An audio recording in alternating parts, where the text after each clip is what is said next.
नमस्कार मित्रांनो. मी V R Joshi, Austro विश्व, वैदिक, पराशरी, पारंपरिक, भावनर्मांश, कृष्णमूर्ती पद्धती या ज्योतिषशास्त्राचा अभ्यासक. आज एक नवीन विषय तुमच्यापुढे. जन्मकुंडलीतील विवाह योग.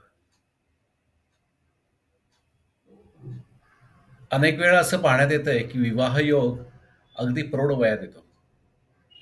काही जण विवाह होईल ही आशाच सोडून देतात. काही 40शी पार झाली तरी प्रयत्नरत असतात. अर्थात काही जणांना विवाहासंबंधी आस्थाच नसते. परंतु ज्यांना विवाह करायचा आहे, परंतु फार उशीर होत आहे, असे भरपूर जातक असतात. कृष्णमूर्ती पद्धतीमध्ये विवाह योग पाहण्यासाठी म्हणून जन्मकुंडली आणि प्रश्नकुंडली दोहोंमध्ये एकच नियम सांगितला गेला आहे. जर सप्तम स्थानाचा उपनक्षत्र स्वामी हा कुटुंबस्थान, सप्तमस्थान किंवा लाभस्थान यापैकी एका स्थानाचा जरी कार्यश असेल, तर विवाह योग निश्चितच असतो.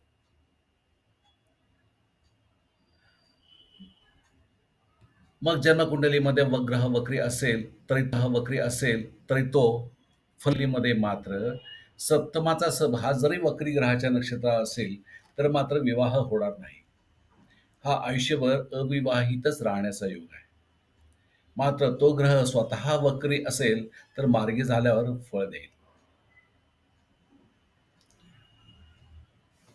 समजा सप्तम भावाचा उपनक्षत्र स्वामी मंगळ आहे आणि तो वक्री शुक्राच्या नक्षत्रात आहे.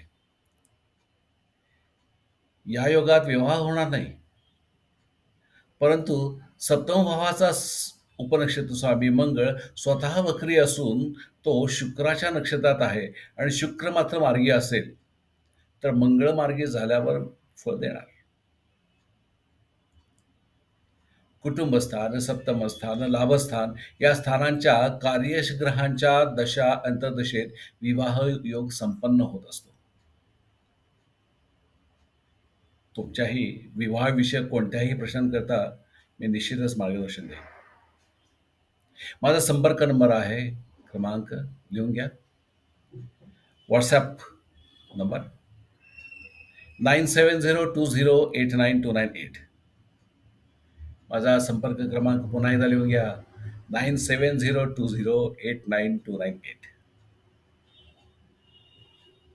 या नंबरवर तुम्ही संक्षिप्त रूपामध्ये तुमचं नाव, जन्मतारीख, जन्मवेळ आणि जन्मस्थान या 3 गोष्टींची पूर्तता करा. समर्पक उत्तरं दे. तुमच्या प्रश्नांची समर्पक उत्तर देण्यास मी बांधील आहे. या संपर्क क्रमांकावर मला तुमच्या संक्षिप्त रूपामध्ये जन्मतारीख, जन्मवेळ, जन्मस्थान तुमच्या नावासहित प्रविष्ट करा. मी जन्मपत्रिका तयार करून त्या संदर्भात तुमच्या मनामध्ये असलेल्या प्रश्नांची उत्तरं समर्पक पद्धतीने मी देईन. संपर्क क्रमांक पुन्हा लक्षात ठेवा, 9702089298. धन्यवाद.